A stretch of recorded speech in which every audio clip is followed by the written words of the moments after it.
Ken Liu, how wonderful to have you on the show. Welcome. Thank you, Christian. It's a pleasure to be here. It's great to see you again. Great to see you too. I will start first and foremost by saying that your talk at the Symbolic Systems Distinguished Speaker Lecture was a tour de force. It was fantastic. I think it's an authoritative and artistic encapsulation of how we should be thinking about AI in art and AI in general. And there's so many things. I mean, I'm going to put a link to it in the description so everybody can check it out. It's absolutely worth watching.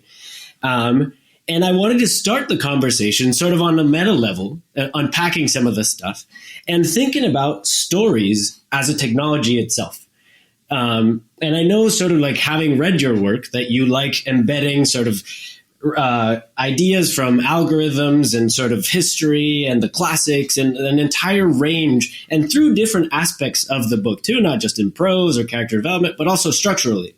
So knowing about you, I wanted to hear your thoughts on stories as a technology. Take it away. Wow. Thank you, Christian, for your kind words.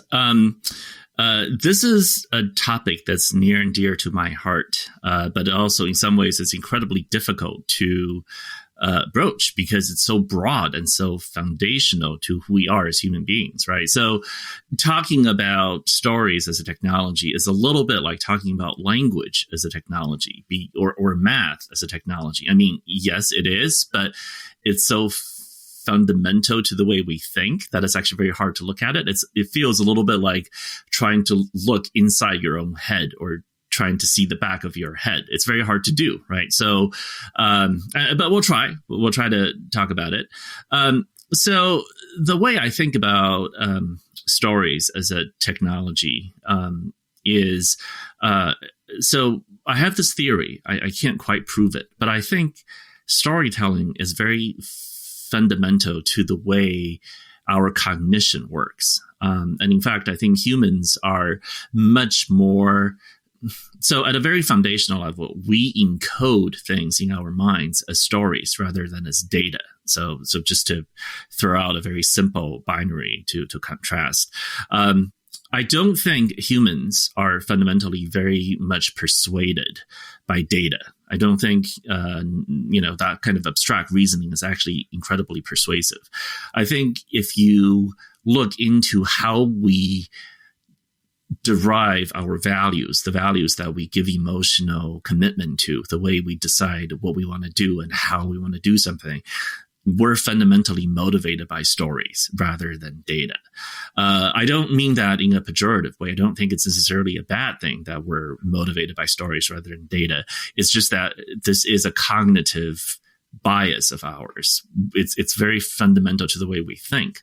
And the question, this is a question to be discussed later, but is AI, which we create in our own image, subject to the same biases? Or perhaps AI would not be. It will be interesting to find out if we can create an intelligence that is in some sense modeled on our own intelligence and yet can be distinguished by not relying on stories or not having stories be the fundamental core of it.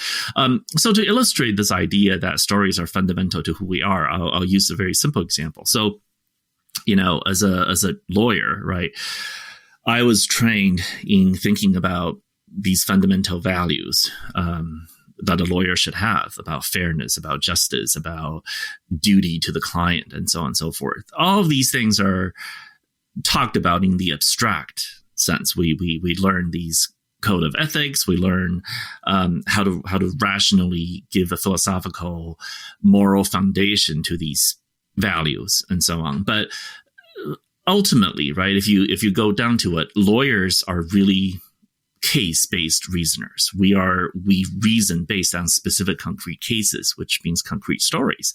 And this plays out in so many ways. Even before I became a lawyer, I enjoyed reading court opinions. They're unique, right? Especially in America, our courts have to reason and explain their decisions. Judges can't just say, I'm ruling for the defendant. I have to actually give a reason why that is. And opinions are fascinating because they're really storytelling exercises. I mean, you take an appellate court case and you compare the majority opinion with the dissent. They all start out with a recitation of facts. And the fascinating thing, of course, is these are facts, and yet which facts are left in, which facts are left out, which facts are emphasized, which ones are not. Just by looking at the recitation facts, you can predict already which way the decision is going to go, because these are fundamental storytelling exercises. They are about what story is more convincing. I mean, lawyers know this. Litigators know that their job is to marshal a story that is compelling. That's what they do. Evidence is about storytelling. How does the story persuade you? And in terms of, the way that we live our own everyday lives, I think you can see that play out too. I'm an epic fantasy writer, and so I think about our own lives in terms of epic fantasies as well. We are born into the world ignorant, naked, devoid of stories, if you will. And into that void come our first caretakers, and they give us our first mythologies, our first stories. The way they love us is the way we understand what it means to be loved. The way they harm us is the way we understand trauma. And later on, when we try to give concrete meaning to words like fairness, love, happiness, what we fundamentally rely on are these early memories, these early stories that define for us who we are. Charles Dickens was very famous for propounding this theory. In David Copperfield, he sort of explicitly says, this is how we end up being who we are. We acquire these stories, which become the content behind these abstractions. And later on, when we try to make meaning out of our lives and try to live a life that is a good story, we are fundamentally just trying to tell the story of who we are and enacting these values that matter for us for the next generation. We are epic fantasy heroes, right? The angels and demons and the guides who come to us give us our stories. And then later on, as we are in the middle of life's dark wood, like Dante, we realize that we are now living and embodying stories for those who come after us. A very chance encounter that we have in life will end up becoming a core memory for the generation that comes after us. And it's this over and over again, this enactment of our values in the way we live our lives that become the mythological stories for the next generation. This is how culture is passed down. This is the only form of persuasion, of inspiration that matters. You can talk all you want, but you're never going to convince anybody of anything until you give them a story that they fundamentally emotionally attach to and believe in. Stories are technology. They are a thing we craft and that craft us. But they are also in some ways so fundamental to the way we think that it's hard to know where the story ends and where the crafting begins. Or maybe that question doesn't even make sense, that it's all crafting and all story all the way down. So that's sort of the very high level way to broach this topic, which is very cool and deep. No, I love it. It's been like that last little closing with maybe it's a story all the way down. I mean, my insight, sort of starting to be a bit more creative, is that I realize that I am a transcription machine.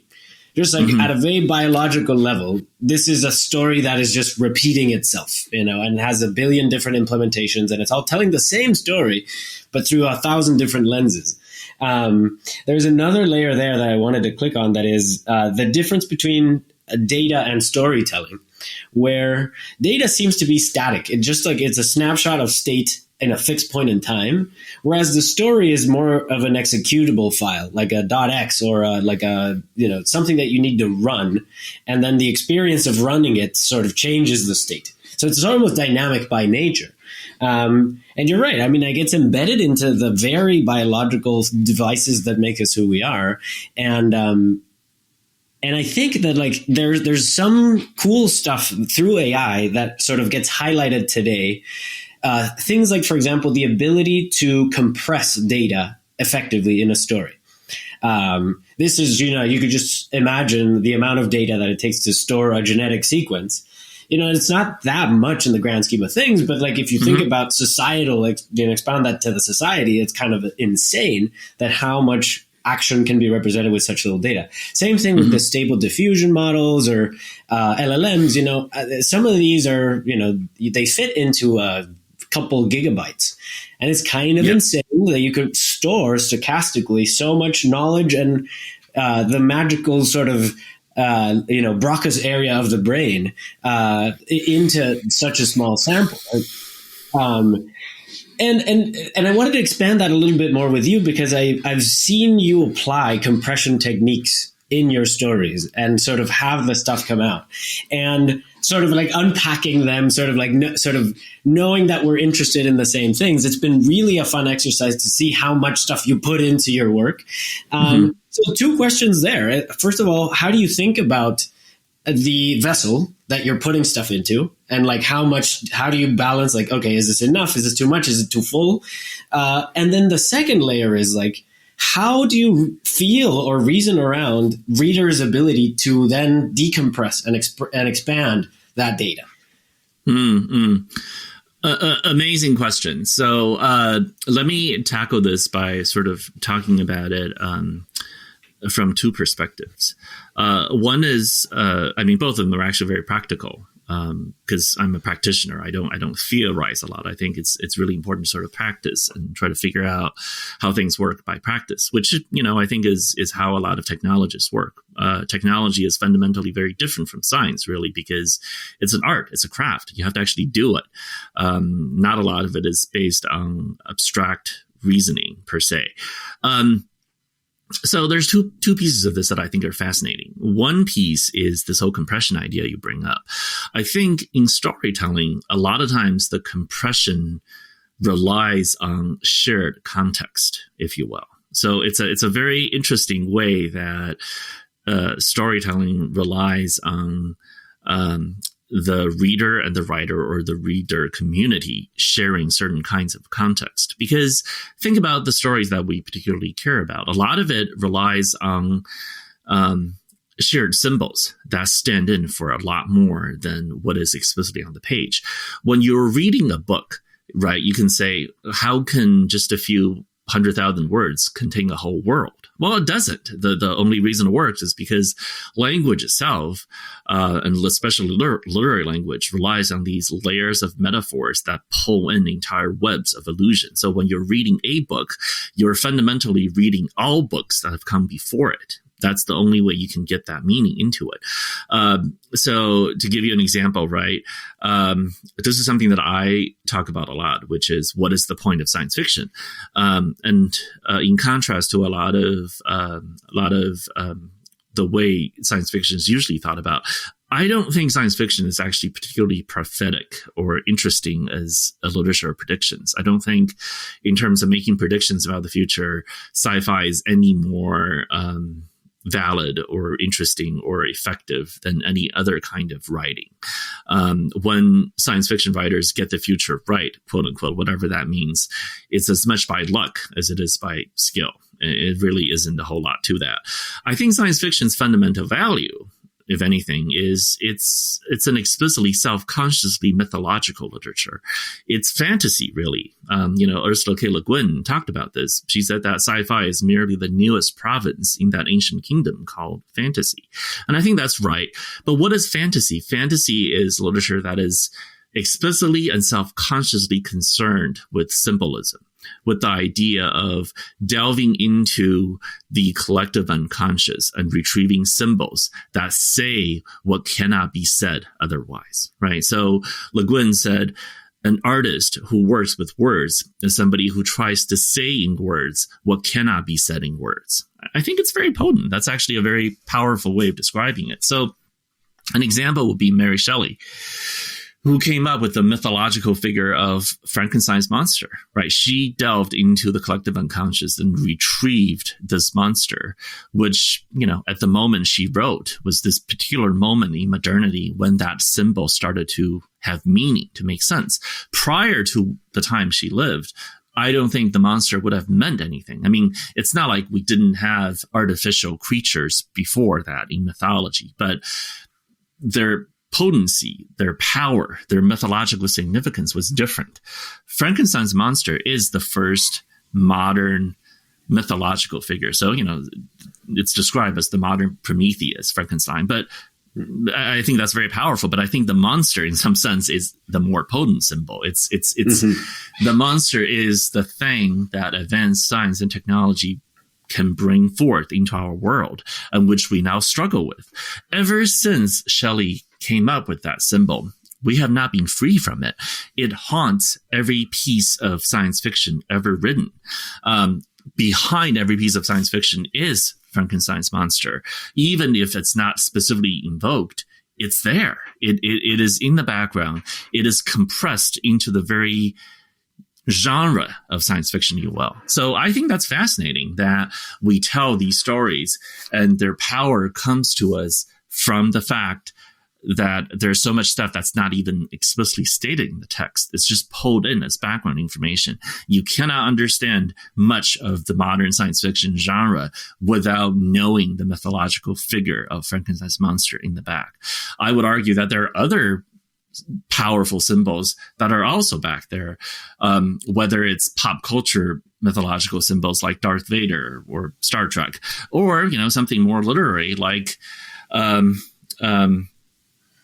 the bounty hunter in Do Androids Dream of Electric Sheep? Deckard is there in the back of our minds, a potent mythological figure that comes out over and over again.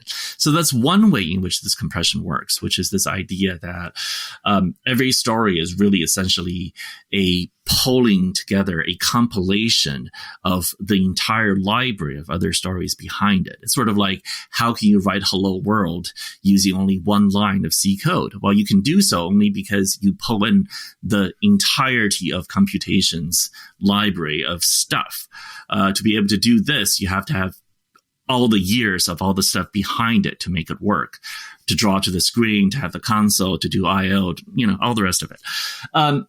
But there's another way in which compression works, which I think is really fascinating, which is the way we talk about the structure of stories, right? So when you learn to be a writer or learn to be a filmmaker or whatever, one of the things you have to learn is the structure of stories. And this has always been incredibly fascinating to me, right? People, pay a lot of money. I mean, a lot of money is riding on this.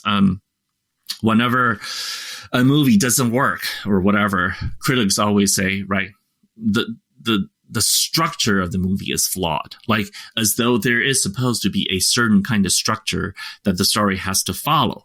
And the way we describe it makes it sound like it's a very natural thing, right? So, people who have study a lot of Hollywood movies know that there's a particular shape these stories are supposed to follow. You have the first act.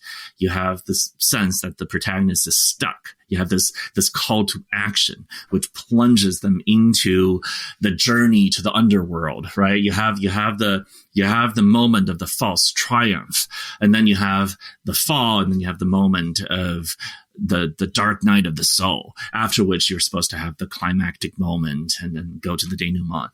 And after a while, if you see a lot of this, you're like, this is actually kind of incredibly boring. Like every story is supposed to follow the structure, and yet they all feel different. How does that work? Well, I've always wondered whether these structures are actually found, like as in they are quote unquote natural. They're really there to be discovered, or there's something we impose on stories in order to actually make sense of them. That is, stories don't necessarily follow that structure. I mean, if you read Grimm's fairy tales, they don't really follow that structure. A lot of them don't. And so we say that they're bad stories, but are they really bad stories? Or is it just that we have now trained ourselves to follow a particular structure? It's a deep question. It's actually very hard to sort of tease out, meaning is the standard Hollywood 5-act structure a thing that we have discovered, and therefore we now use it everywhere? Like this is the natural shape of a story for the neurology of Homo sapiens. That's what is fundamental to the way we encode stories, which is why we write stories that way. Or is it something less impressive? This is something that we impose on stories as a way to analyze them, to make sense of them. And we have trained ourselves to become obsessed with this structure. But this is, in fact, not some sort of ideal structure. It's a thing we have forced ourselves or taught ourselves to like, to expect, to believe is fundamental. But there are other possibilities. I don't know. But a lot of compression happens in there, too. A lot of how we understand stories, interpret story, make sense of stories, how we think about stories relies on that background understanding of the structure of it. We expect the structure to follow a certain way, and so stories make sense to us. But I wonder like how deeply embedded into our consciousness that structure really is, and whether we're just sort of making something to mean something that it actually does not. No, it's so interesting because, I don't know, I'm a fan of Joseph Campbell, and sort of the more modern version of his theory, I think, is Dan Harmon's story circle, which is sort of just like the even more modern distilled version of it. And I see the parallels with music too, and pop music specifically, where there's a semi-expected structure about, okay, it's going to be a verse, it's going to be a chorus, it's going to be another verse, maybe two choruses, maybe a bridge, and then you sort of wrap it up. And there's a negotiation there that is okay, we're going to be sharing the collective unconscious for a bit, and so let's assume we're on the same page about some things. But I'm going to have a bag of tricks behind my sort of under my sleeve, and I'm going to pull them out, and I'm going to subvert your expectations. And there's going to be learnings for both of us along the way. And I think that there's something, I think you bring up a fantastic point that is like, have we even considered the question of these conventions being maybe too dominant? I think that's incredibly valid. And I think, of all places, literature is a place to explore this stuff because, you know, the canvas is the back of your mind and you can do whatever you want on the page. And, you know, you do see a bit of innovation on the graphic front, too, even though it's like sort of this blurry thing where is this actually literature or is it something else? And it's fascinating. And I wanted to hear your thoughts on, well, in your process, in your method as an author, what is your relationship with these ideas as you're creating? Because I presume that you're not sort of following an outline and you're sort of, and I don't mean following an outline as in I assume you outline, but you don't have a project that is like, I'm going to do a canonical hero's journey and this is what the template is going to be. Yet you know that there's a market expectation around it and you're going to be sort of thinking about it in the back of your mind. How does it fit into, like, as you're channeling the muse? Yeah, this is where I started questioning the fundamental assumptions about one structure, one true structure, right? This is how I started questioning in the first place. Because if you learn to write scripts, that's one of the things they sort of beat into your head and over again, that you have to follow a structure. This is the way it has to be. You know, it's not as though every filmmaker believes this. I mean, I've talked to lots of filmmakers and they're all sort of like, well, this is what people want to see. I don't know if this is actually the only way to tell a story, but this is what people want to see. So if you want your thing to be made, you're going to have to follow this model because there will be someone sitting there saying, do you have the beats? Do you have the beat where, you know, it's the call to action? Do you have the dark night of the soul? Do you actually have these things? And I'm sort of like, oh, that must be very stifling. And it does feel that way to write that way. And so, you know, when I'm writing my novels or short stories, I don't really follow those. I just sort of go where, you know, I think the story needs to go. And here's the fascinating thing, right? Which is once you're done with the story, you can go back and say, well, let's just try to map it. Let's just try to map it to the 5-act structure. Can you actually do it? And actually, most of the time you can. But here's the thing, though. I mean, you know, the 5-act structure is not the only structure there is. There's also the so-called East Asian 4-part structure, whatever. And it turns out that these structures are all kind of as malleable as they can be. You can map, Star Wars to the 4-part structure, just as you can take something like The Tale of Genji and map it to the 5-act structure. You can. You just have to be creative and be a little bit, you know, malleable in the way you want to twist things to fit into it. So I feel like in some ways the structures are not so useful, honestly, as a structuring tool. You have to sort of treat them as kind of a mythological template. And the thing about mythological template is you can fit anything into anything if you work hard enough. And so, that's one way I think about it, which is, yes, the structures are interesting, but I'm not sure they're really all that productive. They're not really all that useful because you can, in fact, fit anything into anything else. So that's why, as a writing instructor, I don't particularly care about those things. I mean, I will mention them in case students find them useful, but I fundamentally, I don't believe that these so-called structures are really all that helpful. I think they're just a way to help you think about the story and to put some labels on things. But in terms of whether they're helpful to you in your writing, I'm very skeptical. I'm very skeptical about their utility in that regard. Maybe writers who are actually doing a good job are people who can see beyond the structure. They sort of will do what they want to do, and then they realize that if you really wanted to, you can fit whatever they wrote into that structure. But that's not how they start their work, if that makes sense. No, that makes total sense. And also, I can't let you get away with a line of the stature and enlightenment of you can fit anything into anything, because I feel like that is the kind of insight that is that you need to feel from experience. It needs to be this visceral thing that you feel as a human through. I don't know if you can get it without going through the creative process yourself. I don't know if that's true, but consuming literary content or consuming any kind of art form gets you a substantial percentage of the way. As in, I'm looking at a stone that makes me forget that it's a stone. And so it's like encoding all these like weird relationships between stones and the Virgin Mary. And let's expand on that a little bit more, because I think there's magic there that feels to somebody who may not be as familiar with the process of metaphorical thinking, maybe a little bit, like there may be a reactive pushback to that idea. Not everything fits together. What do you mean? Right. So, I mean, this is one of those things that you,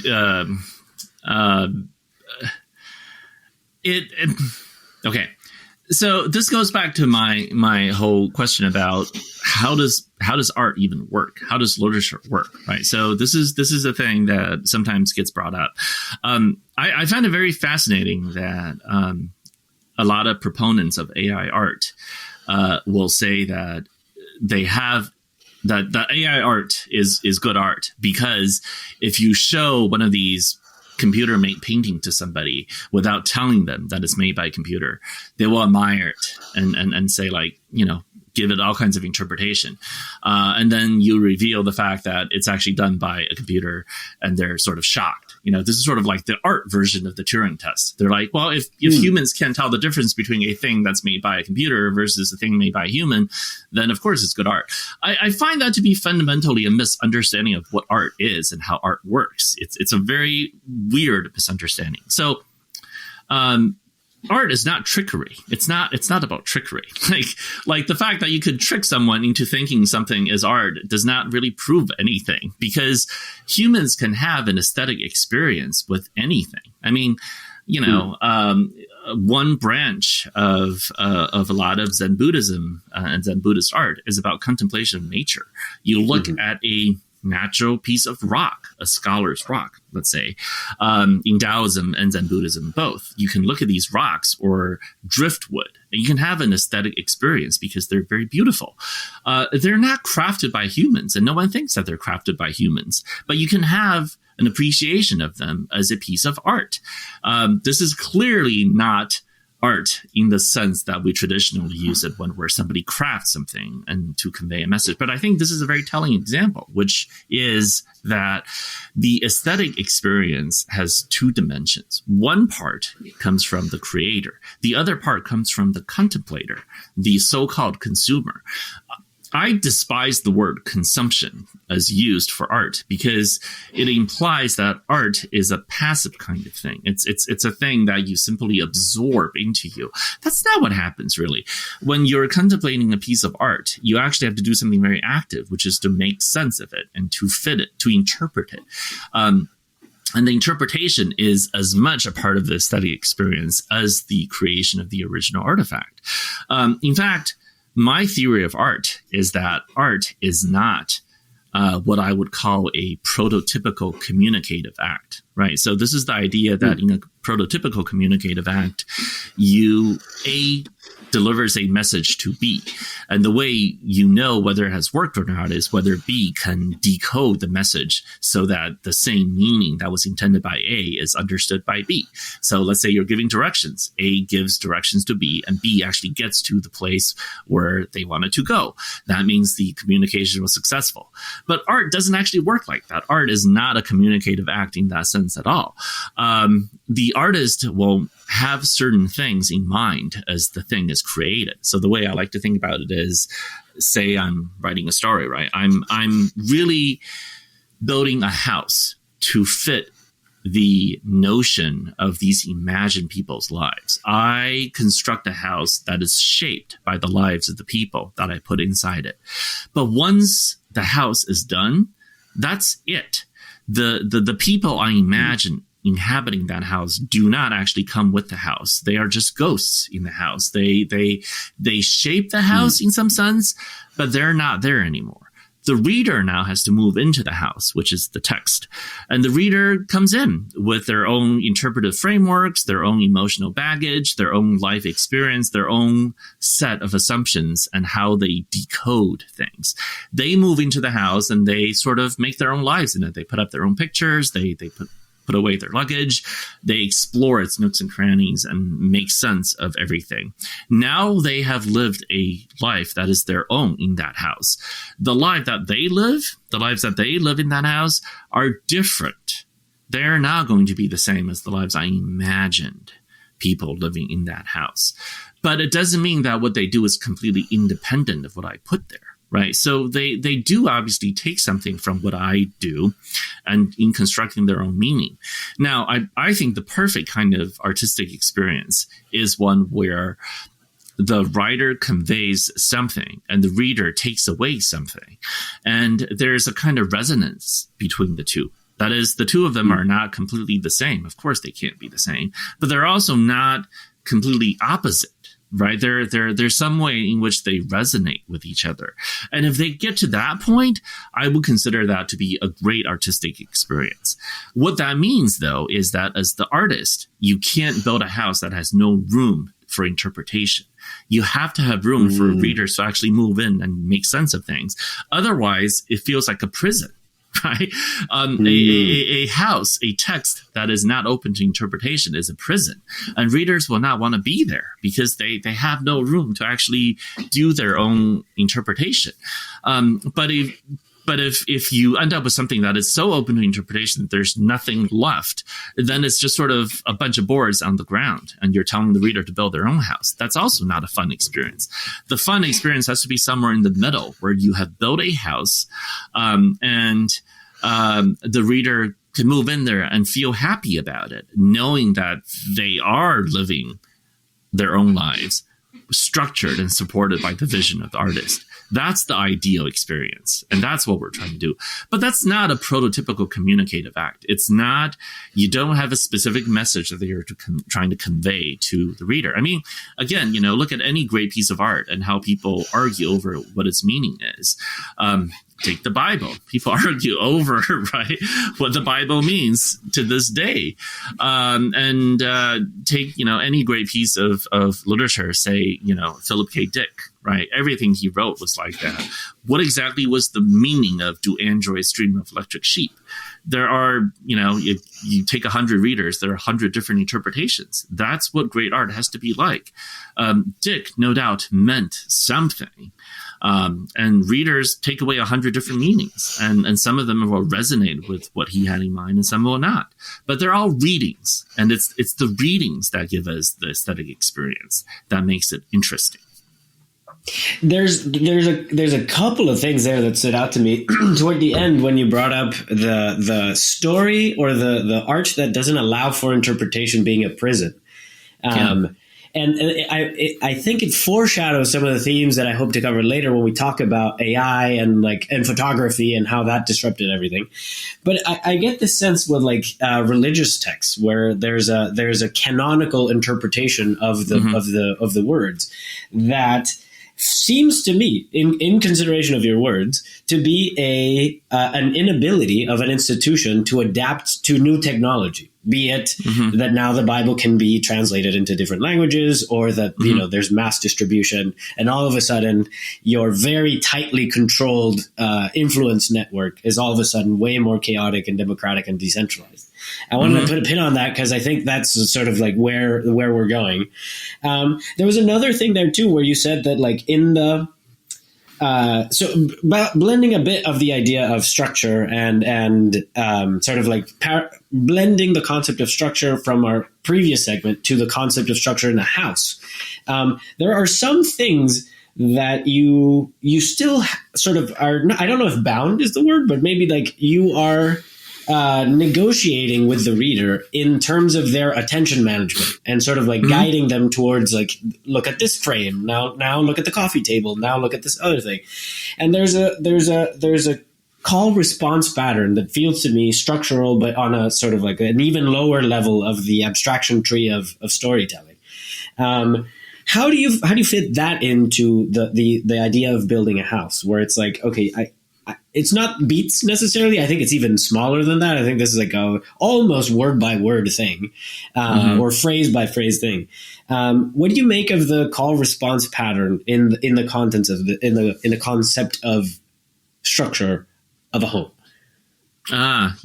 Again, deep and very difficult to give a simple soundbite as the answer. These are deep questions. I think this is sort of embedded in the fundamental structure of language itself, right? I mean, I think language doesn't really make sense except in context. This is sort of the whole idea of this is sort of the idea of when you're trying to do, say, machine translation, right? One of the problems with machine translation is if you give a machine a very short piece of text, the translation is likely to be bad. But if you give it a longer piece of text, the likelihood is that it's good is going to be much higher. But that's no different from how if you give somebody a single word in a language and you ask them to explain what it means, it's often very confusing. Like bank. What does bank mean? Is it the part of next to a river? Is it the thing that you go to store money? Is it sort of metaphorical place where you store things? What does that mean? Or put ashes over a fire to keep it, what does that mean? But if you give it a context, you give it a bunch of sentences and a dialogue around it, and now it's much more clear what is meant. Language fundamentally requires that call response, that sort of dynamic interaction to have meaning. Words don't have meaning by themselves, but they take on meaning in that interaction. In the same way that individuals don't really have identity except in relation to other individuals. I mean, this is sort of the paradox of individuality, which is when we talk about individualism, we sort of always imagine this atomicity of individualism, that it's defined by cutting off everyone else. But that's actually not true. In order to define what an individual is, you have to actually put that person in relation with others. It's in relation with others that the individual becomes defined, which I find, to be deeply meaningful. But that's how stories work. Stories, again, acquire their structure constantly through this sort of call and response at the level of individual words, at the level of individual phrases, and as high as at the level of actual variations around a theme. Romance stories take their meaning by contrast against the prototypical vision of what a romance actually is. Every single one is read in context with every other story. And it's that kind of contrast at the level of individual words, phrases, scenes, and stories that give us that deeper sense of meaning. It's so interesting to me because this call response pattern feels to me to be so fundamental, as in the brain computing the difference or similarity or relationship between self and other. And it's just like, is this me or is this something else? Is this me or is this something else? And it sort of bubbles up all the way to the top. There's another thing that you said before that I thought was interesting, that, well, I agree 100% about the communicative act, and sort of the thing that I think you lay out so precisely in the preface of The Hidden Girl and Other Stories. Right. That is basically how there's a para-symbolic communication going on, where it gives, the subjective gives rise to the intersubjective. I think that's the cool stuff. I think that's like the big mystery, and I think that's the exciting part of it.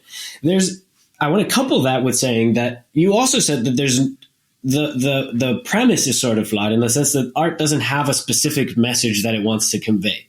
And I wanted to expand on that a little by saying, okay, if that's not the case, which I believe to be true, then the justification, I don't want to use justification as the word, but just like use it as a crutch, of art is something else. And it seems to be this thing that is by definition ineffable.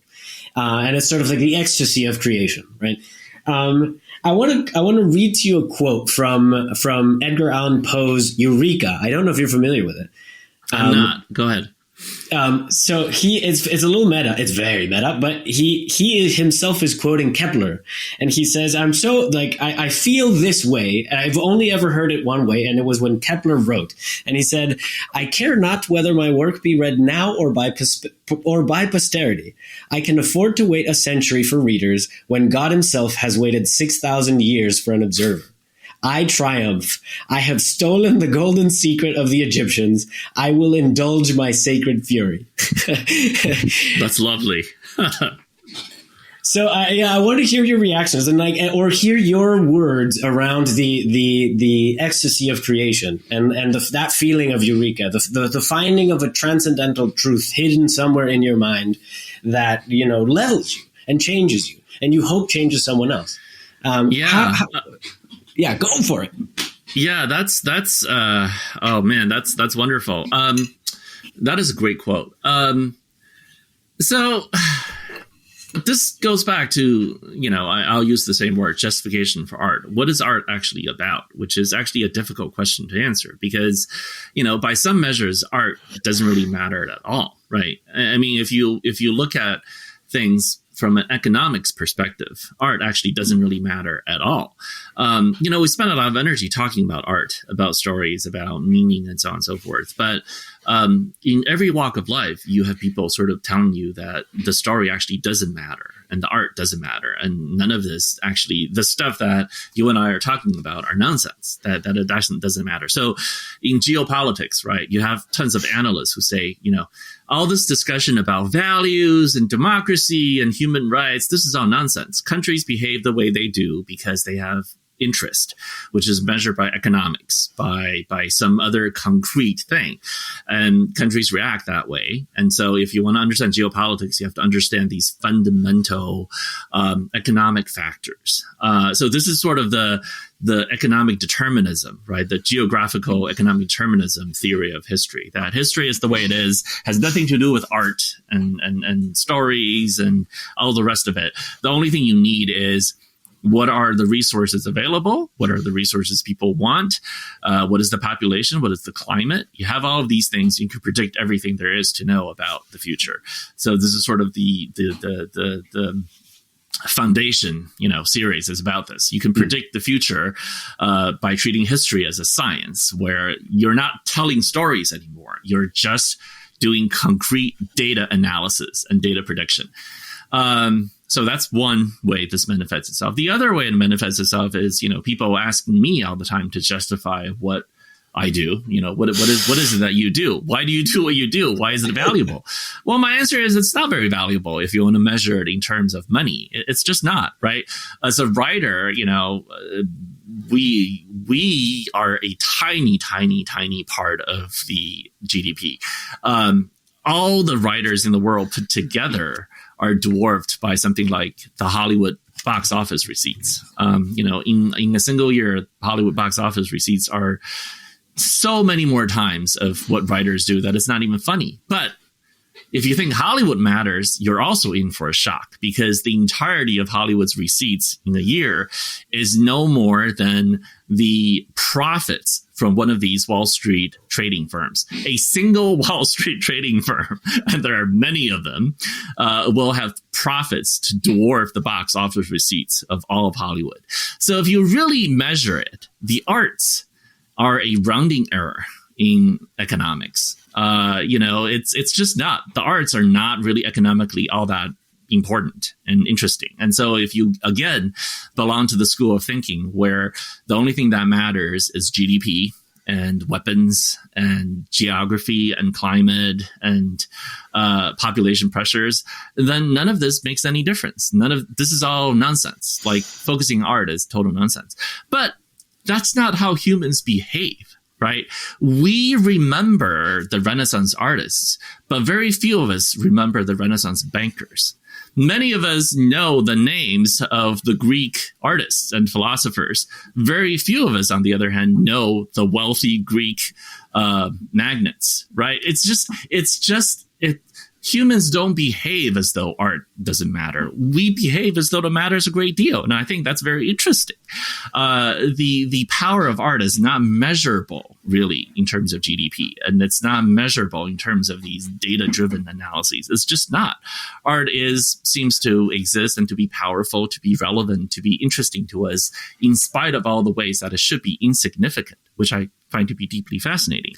And so to go back to your original question, I always go back to, why do people actually create, right? So if you ask somebody like Freud, who actually wrote about this, he says, right, artists create because, for love, it's for fame, for money, and for love of women. That's how he put it.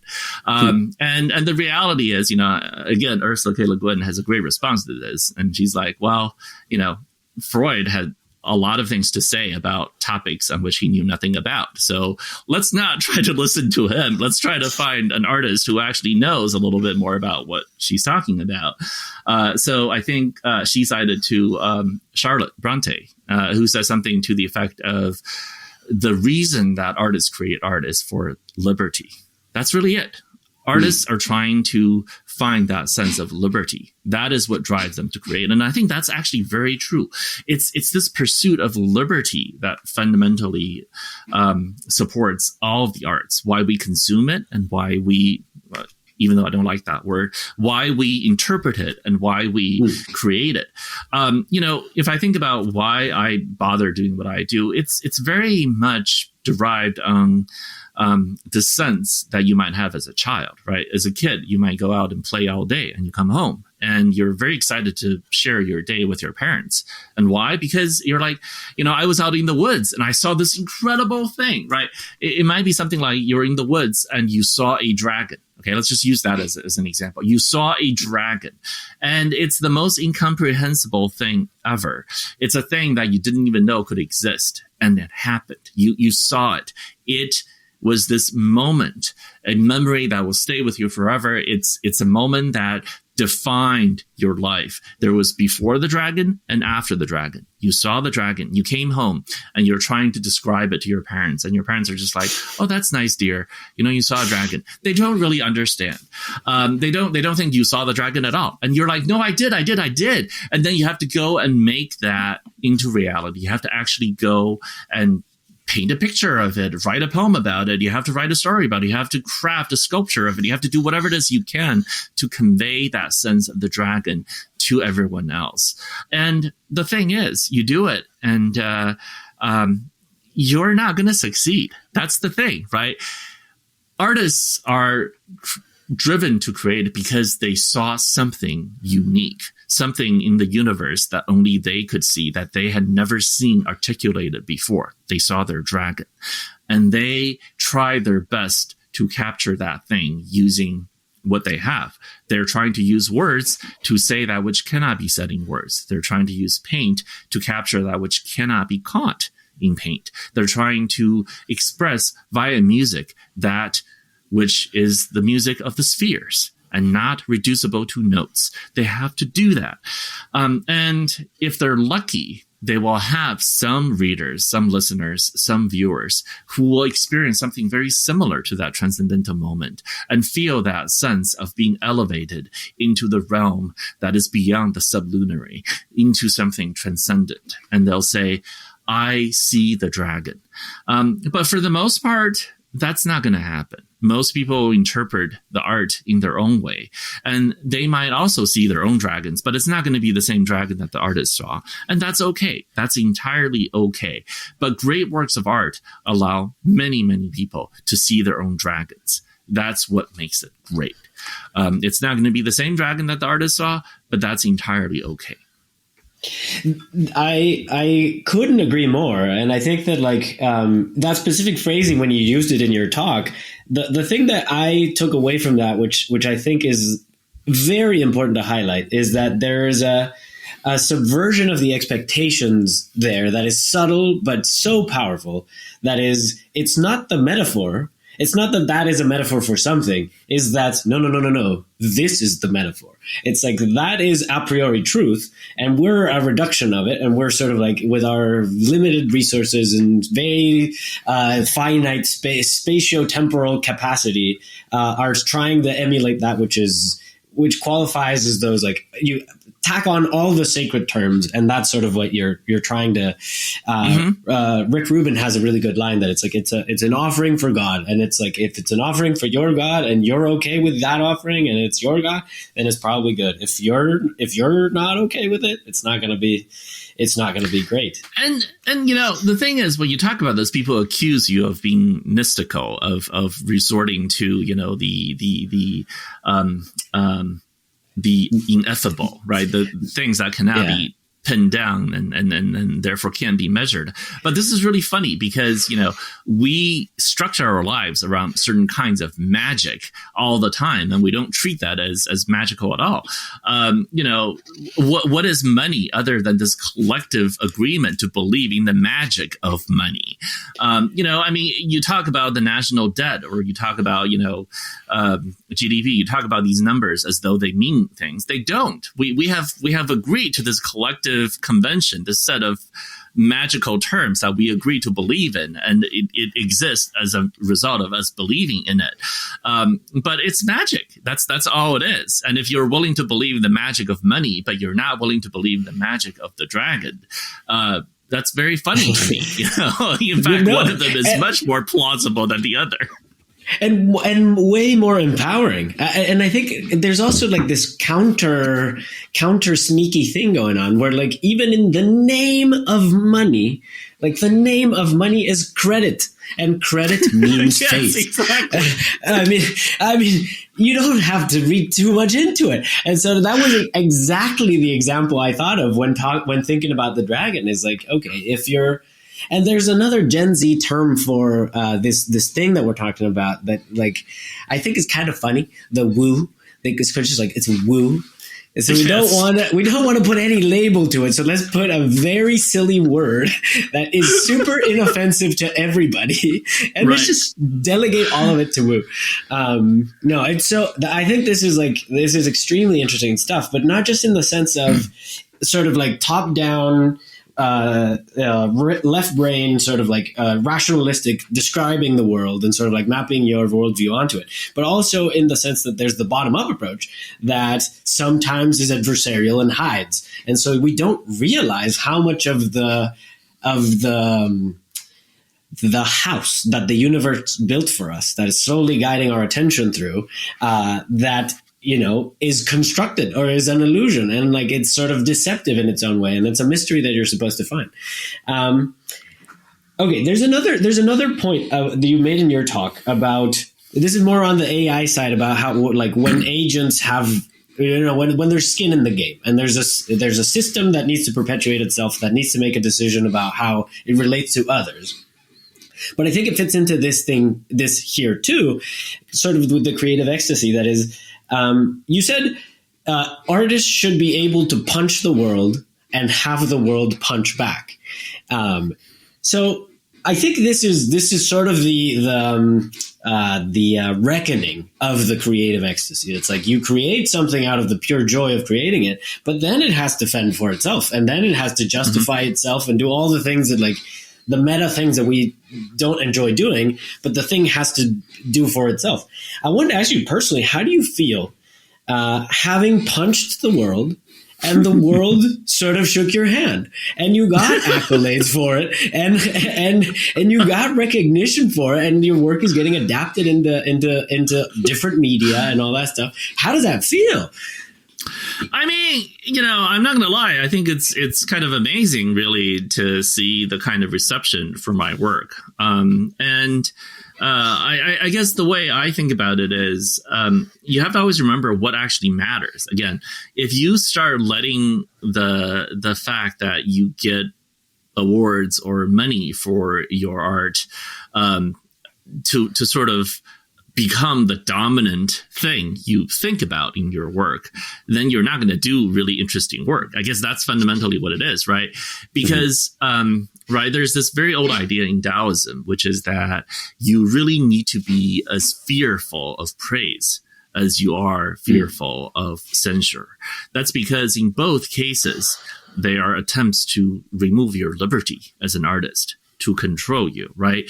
Once you receive, I mean, we all know why, contempt and censure, those are to be feared. You get that. If you let those things control you, then you're letting them, censor you. That's obvious, right? You want to be able to not be afraid. You want to be able to live free of that kind of fear.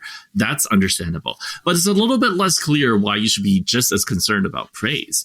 The reason for that is actually very simple. It's that when you receive praise, you become indebted to it. You are worried about losing it. Once people started praising you, you're now concerned about losing their good opinion. You're worried about displeasing them. This is just a human nature, right? Oh, yeah. But what it is it's a constraint and a limitation upon your liberty.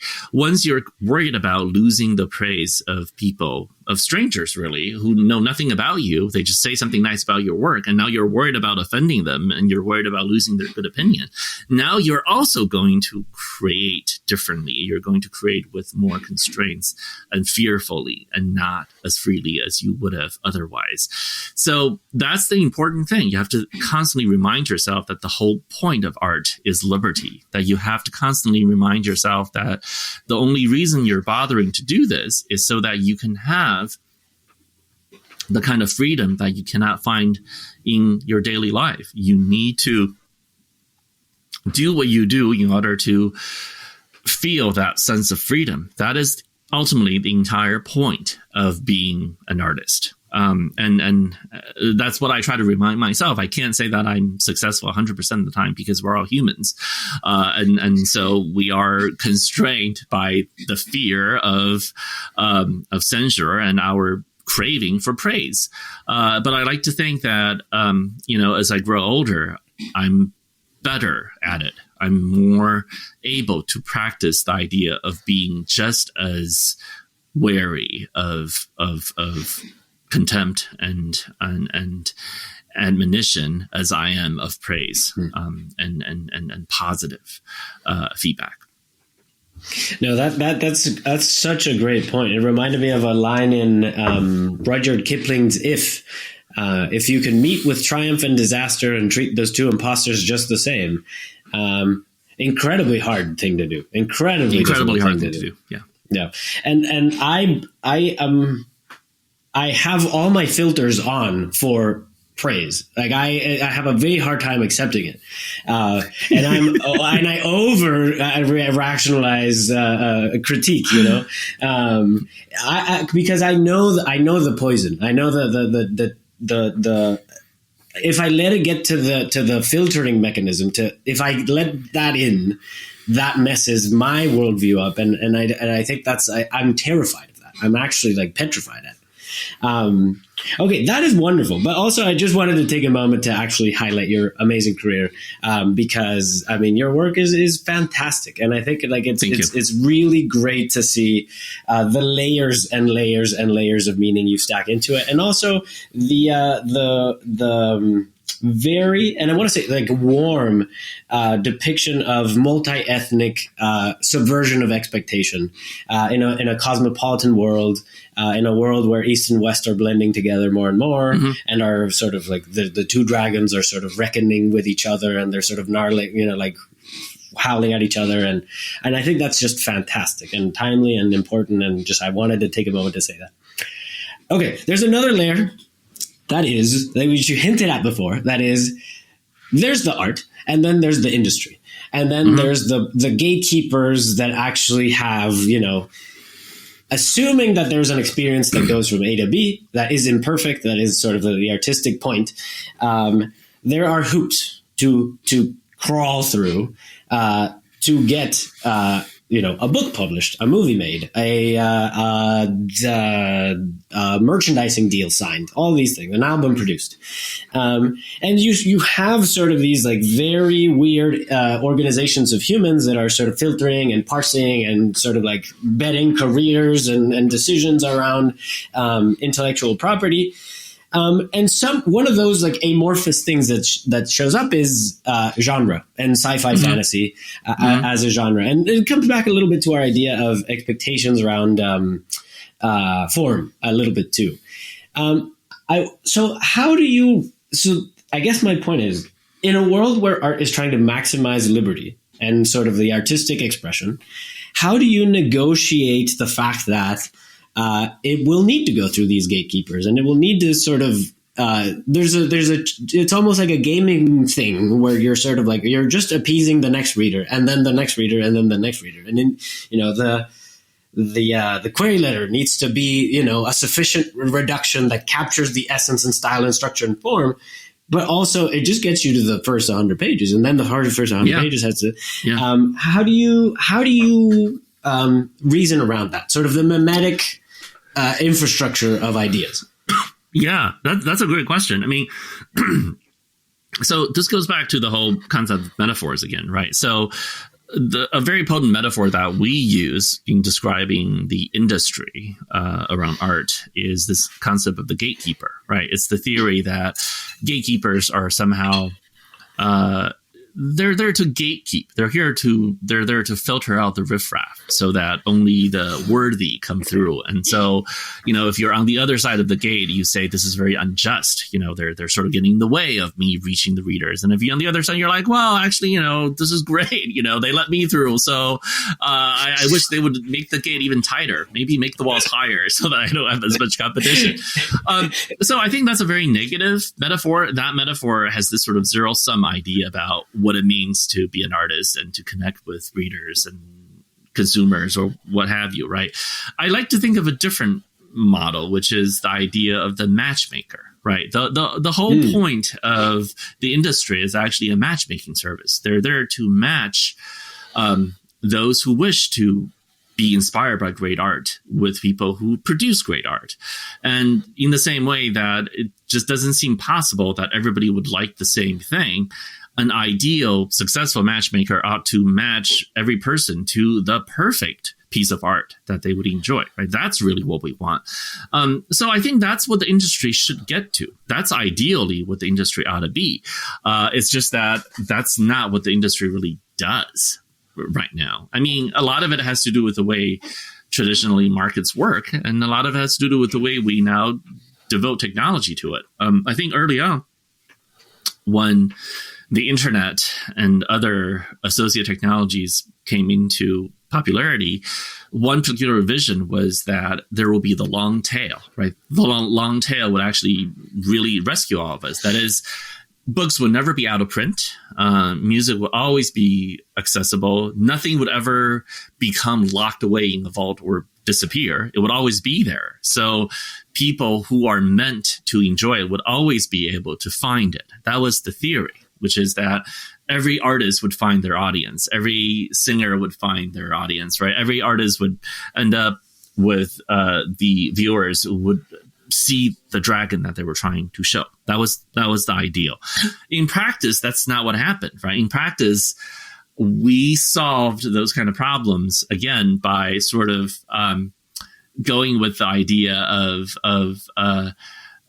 what is popular is necessarily good. So our recommendation engines recommend things that have already been recommended to a lot of people to you. The more people recommend something, the more we think it will fit you, which is not necessarily right. I mean, the idea that all readers would enjoy the same book, to me, is just preposterous and not actually all that plausible. And yet we behave as though it were, right? That's why we think there's a magic in bestsellers. Like if something the bestseller is worth reading, which to me is a bizarre conclusion to make.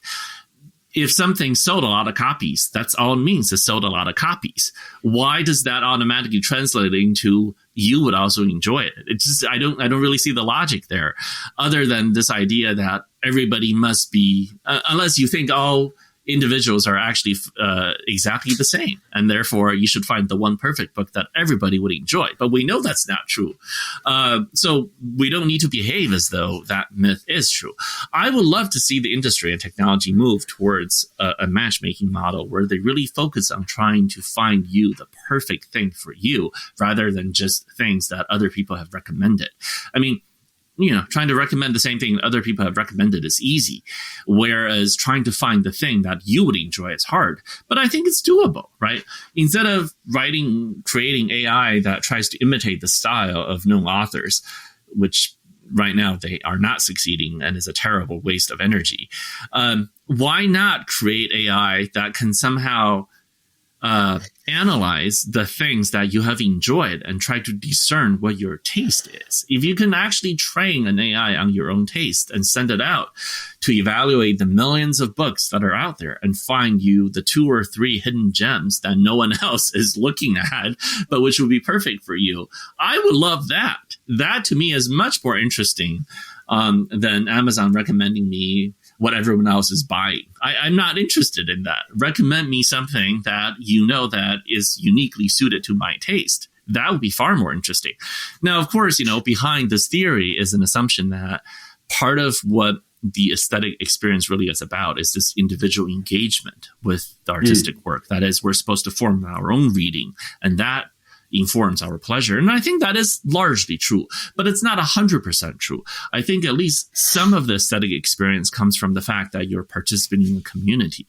The reason why bestsellers are bestsellers or popular bands are popular bands is because we actually crave the experience of being part of a larger whole. We crave being part of a fandom. We crave the feeling of being part of a thing that other people are part of, so that we can talk with each other about the work of art. We can talk to each other about our own experience with it. And I think that's very important too. That's very valid too.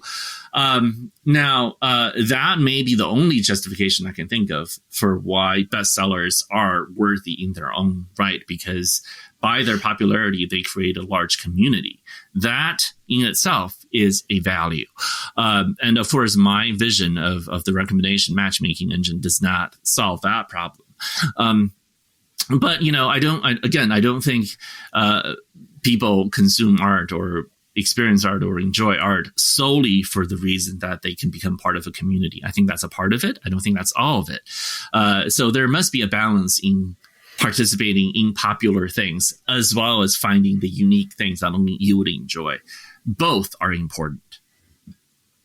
Yeah, and I see echoes of this sort of like a trend line toward that roughly. It doesn't manifest in like the ideal way that we would hope, but I think like the prevalence of the TikTok algorithm or these like hyper engagement algorithms are sort of a coarse attempt of technology or AI to recommend you the ideal things for you. But you're right that they use the popularity as a proxy. And social proof, I mean, wow, that as a thing that humans leverage is it's embedded so deep into our way of navigating the world that sort of I think it's kind of reassuring to me that we have enough confidence in our fellow human that if they've put in the effort to have figured or thought through a problem and they decided this was the right course of action, that if you get somewhat statistically, all right, a couple of them, yeah, that's probably good enough for me. Right. But you're right. You can see how that's a good heuristic, even if it can't possibly work 100% of the time. But you can see why people will be like, that's a pretty good heuristic. I can understand that.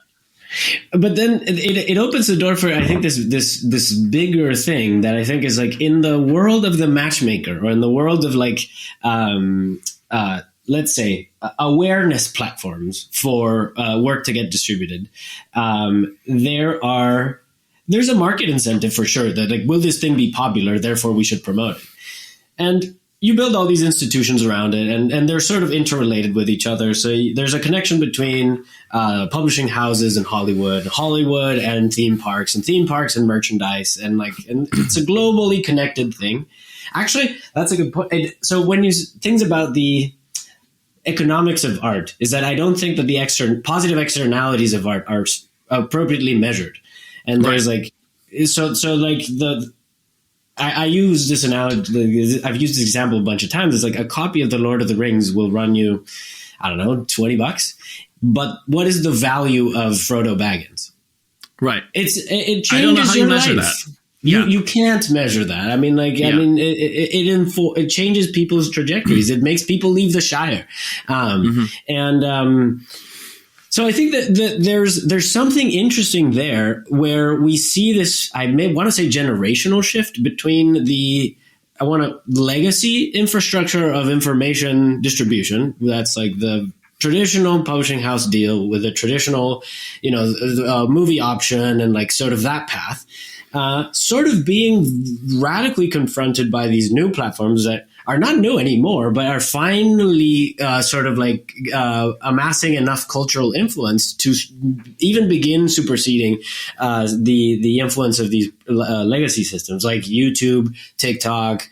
Podcasting is another example of something, a medium that is upending public discourse. So on one side, there's the economics of distribution, which I think are changing, and then which we're beginning to see the effects of that now. And I think this is a good enough segue for our next topic, which is the topic of your talk, that is how AI fits into this stuff. Because if that was fuel on the fire, this is uranium. And so why don't we do a little talk around photography and do a little bit of a summary of the talk, just to see how we can think about how AI just pours, a warp drive into this thing.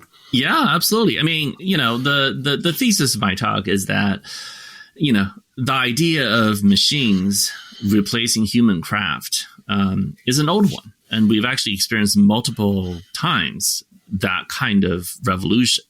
And it's instructive to sort of look back on what happened and see if we can discern any trends that would be useful in terms of our own thinking about how AI will change art, whatever that means. So, I gave a few examples, but the most prominent example that I can think of is the invention of the camera. And how that transformed the arts in the 19th century.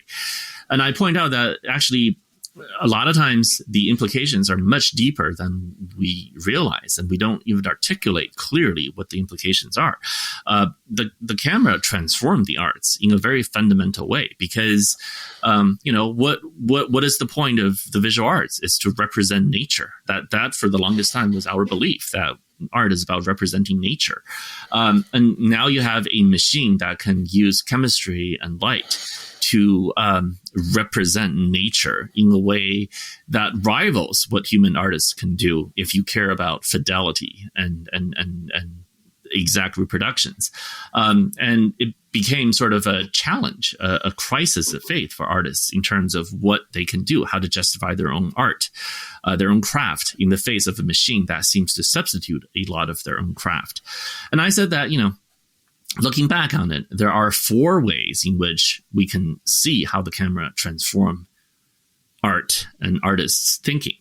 And these are instructive for ourselves in terms of thinking about how AI will make a similar revolution. The first one is before I do the 4 positives, I'll talk about the negatives, which is, this fear that machines would steal people's jobs. That was actually one of the biggest fears for the camera as well. The idea that artists would just lose their profession, that the camera would just substitute for that. And in fact, if you read some accounts, people will say things like, portrait painters lost their jobs to cameras, which is actually not true. That's just not true. Number one, professional artists rarely made their living by painting people's portraits anyway. Most portraits were painted by your relatives, as famously illustrated by Jane Austen, and not by a famous artist. You had to be very wealthy to get a famous artist to paint your portrait, and that did not change after the camera. Even today, you're still going to have to pay a lot of money for an artist to paint your portrait, and people do that. So portrait painting is not really the issue. There were, uses of the camera which are basically in the form of lies, and that was not particularly good. There were people who would use the camera as a shortcut. They would take a picture of the sitter and then paint over it and claim that it's a portrait. That's basically lying, which is, what a lot of people do with AI right now. They use AI to write a story and they submit it and claim that it's theirs. This sort of thing, I think everybody can agree on, is stupid and not a very worthy use of technology because it's deception. Deception is never really worthwhile. I mean, I feel like in some ways, because AI has been tied to the Turing test or some version of the Turing test for so long, that we're now naturally inclined to use the metaphor and mistake it for the real thing. Yes, the Turing test is about deception, but that doesn't actually mean the point of AI is deception. That is not the point. And I repeat, the point of AI is not to deceive people. That is not the point. So we can safely say that these are bad uses, and we have to figure out ways to stop it, but it's not really interesting. So let's go on to the 4 cases that are interesting in terms of how the camera changed art, and think about analogies with AI. The first is reproduction. One of the things that camera sort of took away or made possible is the reproduction of artwork. I mean, this is something that's actually very profound. Prior to the invention of photography, photomechanical reproductions were not possible. So if you wanted to create a reproduction of your work, you had to hire someone to do it or do it yourself. You had to actually make a reproduction. And so that meant, say, engravers, right? If you wanted to have a painting be printed, you have to hire an engraver or learn engraving yourself to create an interpretation of your art in the form of this mechanistic printing plate that can then be printed so you can have reproductions. But the camera made that obsolete. The camera actually allowed you to have photomechanical reproductions for printing. So overnight, artists had a way of reproducing their own paintings so they can sell the painting and still have reproductions to sell to other consumers who may not be able to afford the original, but who are willing to buy the print. And there was now a way for artists to disseminate their work widely without relying on an interpreter, a engraving artist. So if you want to talk about people who lost their jobs, engravers, that's the profession that lost their jobs. They were almost entirely replaced by photomechanical reproductions. And of course, for those who are technologists here, you'll know that photo engraving is the predecessor to photolithography, which is the foundation for our technology today. Without that method of replicating a mask onto silicon wafers, we would not have any of the things that we have now. So the camera was actually very potent in some sense. The camera and printing techniques and photography is the technology that birthed the modern computational world.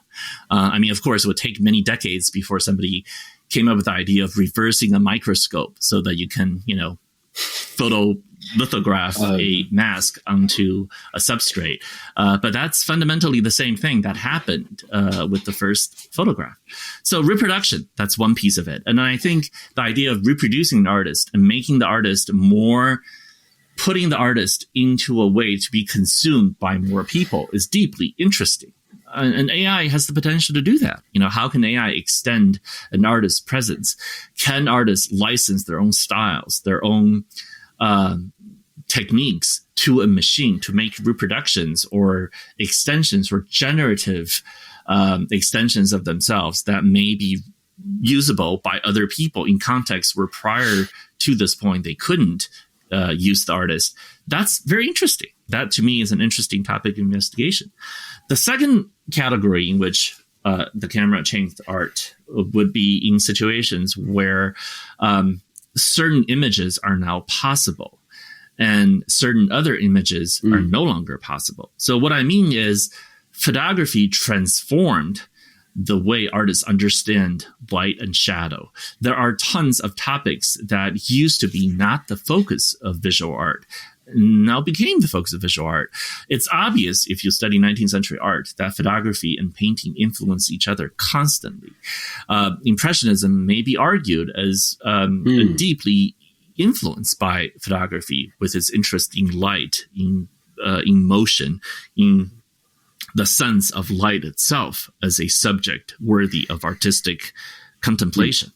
And you can see framing techniques being influenced by photography. You can see how war paintings essentially went out of the window as a genre because the prevalence of battlefield photography made it no longer possible for romantic paintings of battlefield scenes to be acceptable.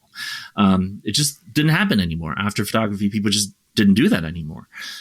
So that's another thing that I think is interesting. What are some types of art that people will no longer create as a result of generative AI?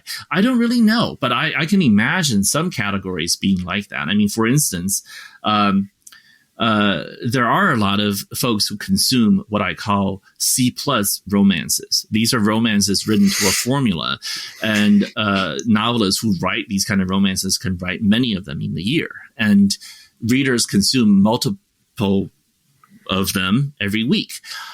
So if there's a certain thing you're expecting out of these books, and a machine can follow the formula and pump out many of them that follow approximately the same thing, will be sort of like pop songs, right? There's a certain pattern to pop songs. And if you can have a machine generate that kind of repetitive pattern and do it with small variations each time, it's conceivable that as an art form, humans will no longer engage in it. It will just become the province of machines.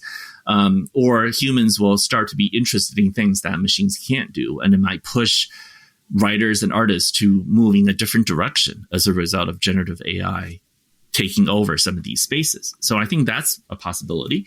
The third category where the camera influenced art is where the camera now allowed people to see things about the world that couldn't be seen before. So I use the example of Muybridge's photographs of horses galloping, right? Mm-hmm. So we didn't really know how horses ran before that point, but it's only with freeze frame photography that we could see how horses actually move their legs, which is incredibly complicated and interesting.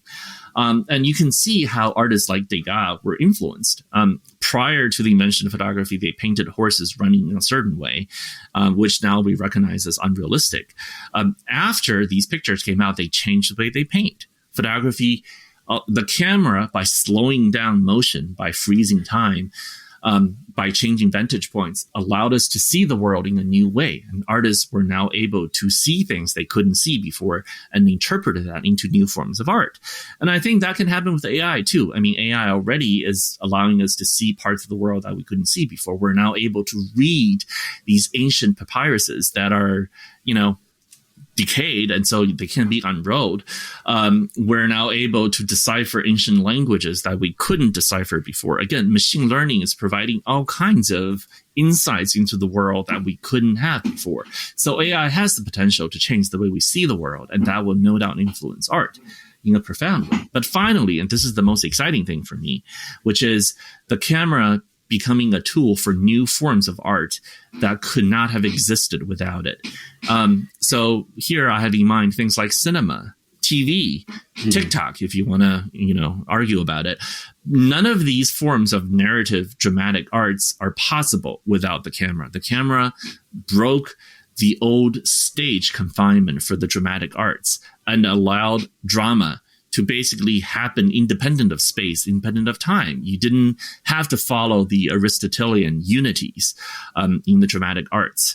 That's why cinema is fundamentally a new way of storytelling. It took decades for people to develop the grammar of cinema. And now we sort of can watch these movies and TV shows and understand it without any trouble, but it actually required the development of a whole new grammar of storytelling. The same thing is happening on YouTube Shorts and TikTok. You watch these creators and people make fun of them, but to tell a story within a TikTok is incredibly difficult. And if you're not trained in deciphering TikToks, you cannot understand these videos. These videos are incomprehensible because they are so jumpy, they're so elusive, they're so reliant on context that unless you have already trained yourself in consuming this form of art, you cannot actually make sense of it. This is the compression idea. Again, in order to make sense of a single TikTok, you must have understood almost all TikToks up to that point, which is, profoundly interesting. So what is the AI equivalent of that? What are the new forms of storytelling and of artistry enabled by AI that we can't even think of? I'm thinking of stories that you can't even understand without AI. I'm thinking of stories whose only power and existence is made possible by AI. The most obvious example would be narratives where the story responds to the reader's own responses. The narrative has to change. It becomes dynamic as you change the way you interpret and interact with the story itself. I have no idea what that's going to look like, and I don't know how people will make that work. But it seems to me that that's one area where AI will usher in the existence of a new genre of art. So that's sort of a very short recap of my talk, which is these are the ways that the camera transformed the art world. And the influence so profound that we don't understand that the way we think about art now is profoundly influenced by the camera. What we accept as reality is based on the camera. What we think of as good art is based on the camera. We now prize non-representational art so much more because that's where human artists moved their efforts to instead of representational art. We now treat the camera as an authority on reality rather than a sketch, right? Almost in every kind of news report, we rely on the camera. The camera is the agent for change during the civil rights movement. It is the thing that turned the American public against the war in Vietnam. It is a transformative tool. Its depiction of reality transformed the way we think about what reality is. And now we're experiencing that revolution again with generative AI. Now anybody can say, a video is fake, a photo is fake. How do we establish reality in this age where all of that stuff can be fake? This is a profound challenge that we don't really have an answer for. But I think that it's once again one of those things where after we have figured out what to do with AI, we will think about the world and about art and about reality in a fundamentally different way. And it will be nearly impossible for future generations to understand our own perspective in the same way that it's very hard for us to understand how the Renaissance artists and art consumers understood image and art because they lived in a world without the camera. And we live in a world that is pervaded by camera. It transforms the way we think about these things. That was an incredible summary of the talk. I mean, that was a mighty compression rate. but I will say, even though this covers the broad ideas, I think the talk is still worth exploring because one of the things that I took away from it was just how pervasively insidious the photography metaphors are. Examples about the names of things that we use in completely different contexts about how they emerged as cultural reactions to these technologies. Yes. And I won't spoil them because they're amazing. But one of those things, and this is sort of like reacting to the talk a little bit, is that one of the things that I haven't landed on yet is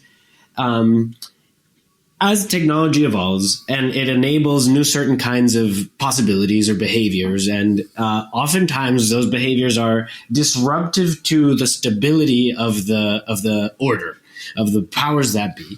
And so reactions appear to that, some of them well-guided and some of them misguided. One of such cases is, I think, copyright law. and the birth of intellectual property that emerges out of the printing press, and now the ability that now anybody can print anything they want. And in the late 80s, early 90s, when the world was turning into the information economy and global trade deals were being established, there was a big revamp of the Millennium Copyright Act and how, the ownership over an idea. And I don't think we got that 100% right. I think there's aspects of it that are completely stifling toward innovation and artistic freedom. And I think that there are some aspects that are amazing that, empower creators and all that stuff. So I don't know where I land on that, but I want to use that as an example of an intervention, a reactionary intervention to the possibility of new technologies. So why don't we start with copyright? And as someone who benefits from copyright, but also is in a complicated relationship with it, how do you feel about copyright as someone who engages in the creation of intellectual property? Well, copyright itself is a very interesting story, right? It's an incredibly nuanced and complicated part of the law where the actual rules are a negotiation between the legislature, which has very broad, big goals that they're trying to accomplish in response to lobbying through a democratic process, and the courts, which are there to respond to very specific individual cases.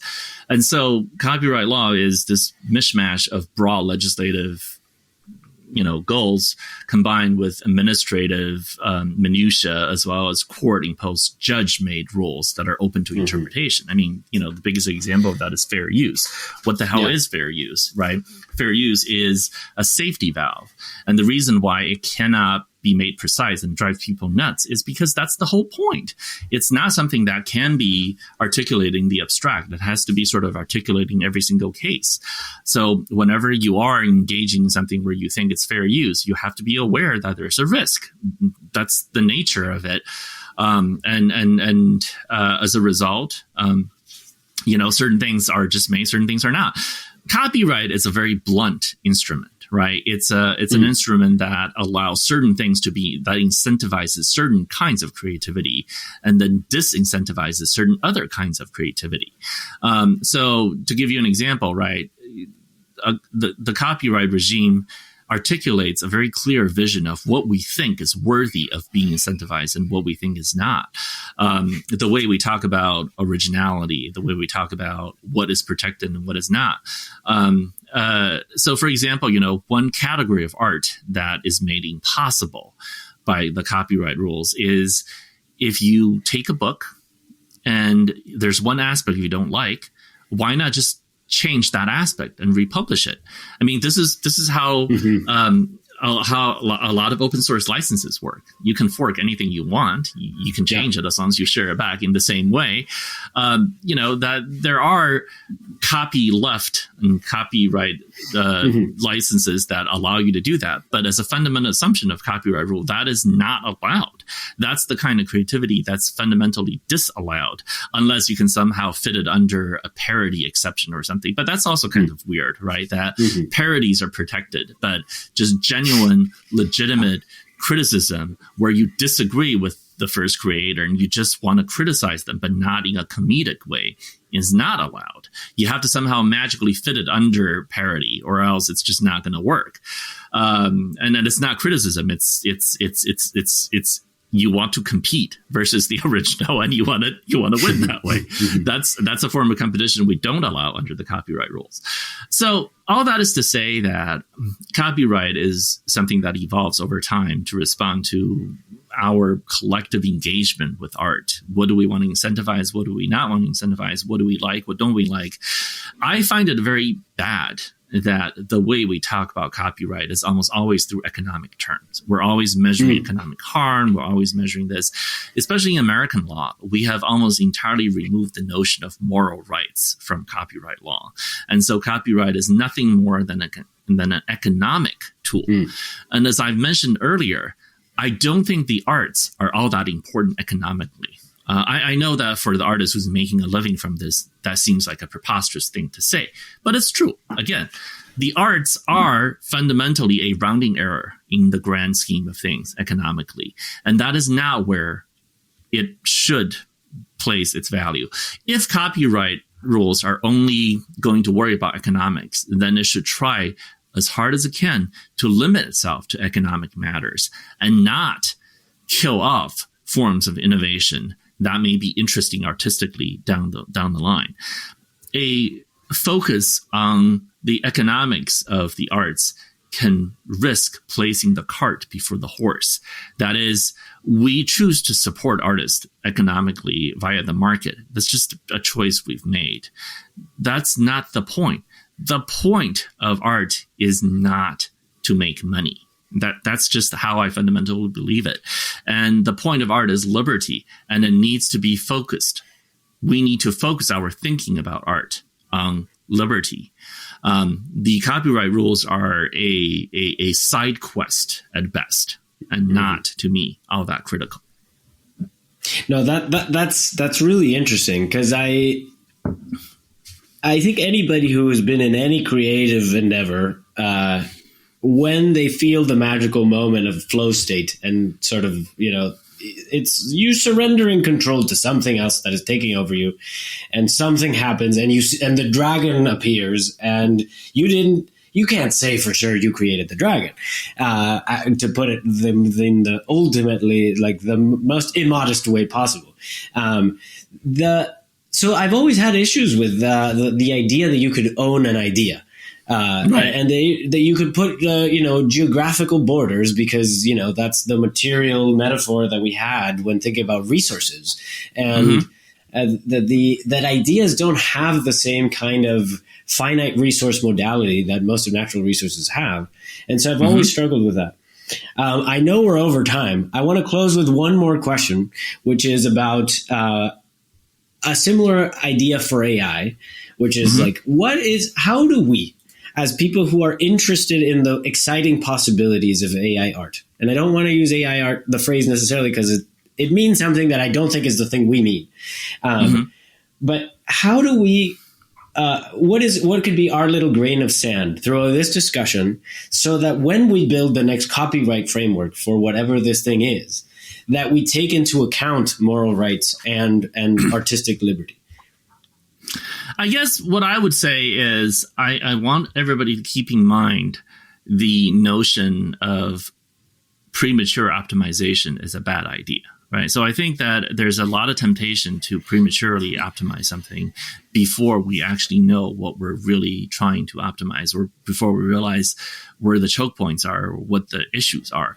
So just imagine, right, if early on, right, when guilds of scribes were breaking printing machines, that we had passed the law saying that printing presses need to be strictly regulated and only allowed to print things that the guild of scribes have declared that they're okay with. We would be living a very different world, right? Because again, the power of the printing press would not become obvious until the printing press has become fairly common, and then transformed and revolutionized the marketplace of books. And scribes early on were very much against printing presses, and thank goodness their protestations were not listened to. And so we ended up with the world we are living in. Similarly, back when the first jacquard looms were invented, weavers were very much opposed to that. That's why we have saboteurs, and that's why we have Luddites. They were, people who were against this sort of automation.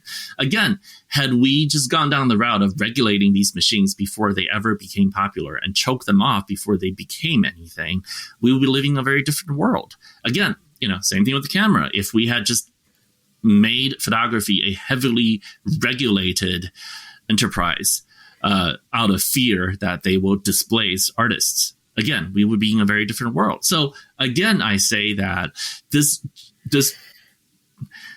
eagerness for jumping into regulation of AI, to me, is profoundly misguided. We won't know what to regulate until things have evolved to a certain point where we can see what the good positive implications are, as well as what the negative implications are. Regulating out of fear early on is a form of premature optimization that is not helpful. We will not know what AI generated art is going to be like. We will not know the potential of how art will be influenced by AI. We will not know the full potential of how artists will actually use AI if we choke these things off too early. If we just say, we don't care what good things will come out of it. We just are worried and fearful. We're going to regulate it right now because we don't know where it's going to go. That is a profoundly bad way of doing things. We need to understand that we can't regulate things. We don't even know what a good regulation scheme will be until things have evolved to a point where we can see the positive implications as well as the problems. Then, and only then, should we respond with regulation. I believe regulation should be a last resort, not the first thing you jump to. Ken, that was fantastic. Thank you so much for your time. I really appreciate it. This was great. I'm excited to do this soon. Okay. Thank you. That was really fun, Christian. It's a real pleasure to be here.